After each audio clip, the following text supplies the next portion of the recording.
രാവിലെ തന്നെ ലൈവില് ജാസ്മിനും റസ്മിൻ ബായും ഇരുന്ന് സംസാരിക്കുന്നുണ്ട്.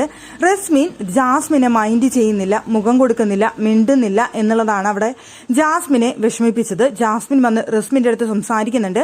റസ്മിൻ പറയുന്നുണ്ട്, എനിക്കൊരു കാര്യം ചോദിക്കാനുണ്ട്, അതുകൊണ്ടാണ് എനിക്ക് നിന്റെ അടുത്ത് മുഖം തരാനായിട്ട് തോന്നുന്നില്ല, എന്റെ മനസ്സിൽ അത് നിൽക്കുന്നത് കൊണ്ട് എന്ന് പറയുന്ന സമയത്ത് ജാസ്മിൻ ചോദിക്കുന്നുണ്ട്, എന്താണ് നിന്റെ പ്രശ്നം, എന്താണ് കാര്യം, നീ തുറന്നു പറ എന്ന് പറയുന്നുണ്ട്. എന്തായാലും ഞാൻ ചോദിക്കാം എന്ന് പറഞ്ഞുകൊണ്ട് റസ്മിൻ ചോദിക്കുന്ന കാര്യം ഇതാണ്, നിങ്ങൾ തമ്മിൽ പ്രീ പ്ലാൻഡ് ആയിരുന്നോ എന്നുള്ളൊരു ചോദ്യം. അപ്പോൾ അവിടെ ജാസ്മിൻ ചോദിക്കുന്നുണ്ട്, എന്താ നീ പറയുന്നത്, എനിക്കൊന്നും മനസ്സിലാവുന്നില്ല എന്ന് പറയുന്നുണ്ട്. അല്ല, ഞാൻ ഇത്രയും ചോദിച്ചിട്ട് നിനക്ക് മനസ്സിലാവുന്നില്ലേ എന്നാണ് റസ്മിൻ ചോദിക്കുന്നത്. നിങ്ങൾ തമ്മിൽ പ്രീ പ്ലാൻഡ് ആയിരുന്നോ, നീയും ഗബ്രിയും എന്നാണ് പിന്നീട് അവിടെ റസ്മിൻ ചോദിക്കുന്ന ചോദ്യം. അപ്പോൾ അവിടെ ജാസ്മിന് ഒട്ടും മനസ്സിലാവാത്ത പോലെ, എനിക്കൊന്നും നീ പറയുന്നത് മനസ്സിലാവുന്നില്ല, നീ എന്താ ഉദ്ദേശിക്കുന്നത്, കഴിഞ്ഞ ദിവസം നടന്ന ഗെയിമാണോ ഉദ്ദേശിക്കുന്നത്, ആ ബോംബ് എറിയുന്ന ഗെയിമിൽ ഞങ്ങൾ പ്രീ പ്ലാൻഡ് ആയിരുന്നോ എന്നാണ് നീ ചോദിക്കുന്നത്, എന്താണ് നീ പറയുന്നതെന്ന് എനിക്ക് മനസ്സിലാവുന്നില്ല എന്ന് പറയുമ്പോൾ റസ്മിൻ വീണ്ടും അവിടെ എക്സ്പ്ലനേഷൻ കൊടുക്കുന്നുണ്ട്. നിങ്ങൾ തമ്മിലുള്ള റിലേഷൻ പ്രീ പ്ലാൻഡ് ആയിരുന്നോ എന്നാണ് എൻ്റെ ചോദ്യം എന്ന് പറയുന്നുണ്ട്. അപ്പൊ ജാസ്മിൻ ഭയങ്കര ഷോക്കൊക്കെ പോയിട്ട്, നീ അങ്ങനെ ചോദിക്കുക, എന്താ നീ അങ്ങനെ ചോദിക്കുന്നത്, ബാക്കി ആര് ചോദിച്ചാലും പോട്ടെ എന്ന് വിചാരിക്കാം, പക്ഷെ നീ അത് ചോദിച്ചു കഴിഞ്ഞാൽ ഞങ്ങളുടെ റിലേഷൻഷിപ്പിൽ ആദ്യം തൊട്ട് അവസാനം വരെ എല്ലാ കാര്യങ്ങളും അറിയാവുന്നതാണ് നിനക്ക്, പിന്നീട് നീ ഇപ്പം ഇങ്ങനെ ചോദിച്ചു കഴിഞ്ഞാൽ അതെങ്ങനെയാണ് ശരിയാവുന്നത്, നിനക്കെല്ലാം അറിയുന്നതല്ലേ എന്ന് ചോദിക്കുന്നുണ്ട് റസ്മിൻ്റെ അടുത്ത്.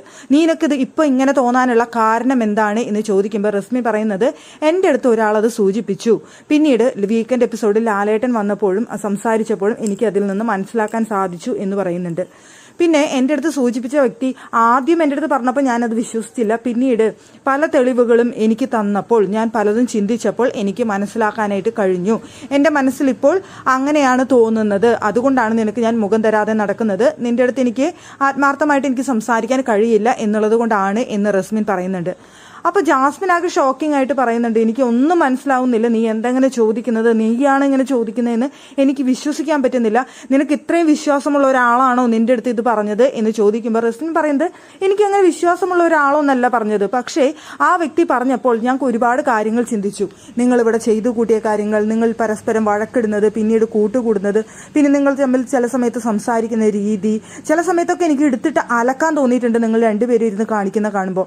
അപ്പോൾ എന്നിട്ടും നിങ്ങൾ തമ്മിൽ വഴക്കിടുകയും പിന്നെ കൂടിച്ചേരുകയും ഒക്കെ ചെയ്യുമ്പോൾ ഉണ്ടാവുന്ന ആ വ്യത്യാസങ്ങൾ, അല്ലെങ്കിൽ നിങ്ങൾ കാണിക്കുന്ന കാര്യങ്ങൾ എല്ലാം കൂടി ഞാൻ ഓർത്തു നോക്കിയപ്പോൾ, എല്ലാം കൂടി കൂട്ടി വായിച്ചപ്പോൾ അത് ശരിയാണ് എന്ന് എനിക്ക് തോന്നി എന്നാണ് റസ്മിൻ പറയുന്നത്. ജാസ്മിൻ വിട്ടുകൊടുക്കുന്നില്ല. ജാസ്മിൻ പറയുന്നത്, നിനക്കറിയില്ലേ, എൻ്റെ അടുത്ത് ഇഷ്ടമല്ലാത്ത ആൾക്കാരുടെ അടുത്ത് പോലും അധിക നേരം സംസാരിക്കാതിരിക്കാനായിട്ട് എനിക്ക് കഴിയില്ല, അപ്പോൾ എനിക്ക് ഏറ്റവും ഇഷ്ടമുള്ള ആളുടെ അടുത്ത് പിണങ്ങി എനിക്ക് അധിക നേരം ഇരിക്കാൻ കഴിയുമെന്ന് നിനക്ക് തോന്നുന്നുണ്ടോ, അതുകൊണ്ടാണ് പിണക്കം മാറ്റാനായിട്ട് ഞാൻ പോയിരുന്നതും പിണക്കം മാറ്റിയിരുന്നതും ഞങ്ങൾ ഏറ്റവും കൂടുതൽ ഒരുമിച്ചിരുന്നിരുന്നതും, എനിക്ക് അത്രയും ഇഷ്ടമായിരുന്നു അവനെ എന്നുള്ളത് നിനക്കറിയാവുന്ന കാര്യമല്ലേ, പിന്നെ എന്താണ് നീ ഇങ്ങനെ ചോദിക്കുന്നത്, അങ്ങനെ ഈ പ്രീ പ്ലാൻഡ് ആയിരുന്നു എന്നുണ്ടെങ്കിൽ എൻ്റെ വീട്ടുകാർക്ക് ഇത്രയും വിഷമിക്കേണ്ടി വരില്ലായിരുന്നു എന്നാണ് അവിടെ ജാസ്മിൻ പറയുന്നത്. ഞാൻ വീട്ടിൽ ഇതെല്ലാം പറഞ്ഞുറപ്പിച്ച് സെറ്റ് ചെയ്ത് വന്നതായിരുന്നെങ്കിൽ എൻ്റെ വീട്ടുകാർക്ക് ഇപ്പോൾ ഇത്രയും വിഷമിക്കേണ്ട അവസ്ഥ വരുമായിരുന്നു എന്നുകൂടി ജാസ്മിൻ ചോദിക്കുന്നുണ്ട്. പക്ഷേ റസ്മിന്റെ സംശയം അവിടെ തീർന്നിട്ടില്ല. റസ്മിൻ ഇത് അപ്സരയുമായി സംസാരിക്കുന്നുണ്ടായിരുന്നു. റസ്മിനെ അവർ പ്രീ പ്ലാൻഡ് ആയിരുന്നു എന്നുള്ള രീതിയിലാണ് റസ്മിൻ ഇപ്പോൾ കൺക്ലൂഷനിൽ എത്തിച്ചേർന്നിരിക്കുന്നത്.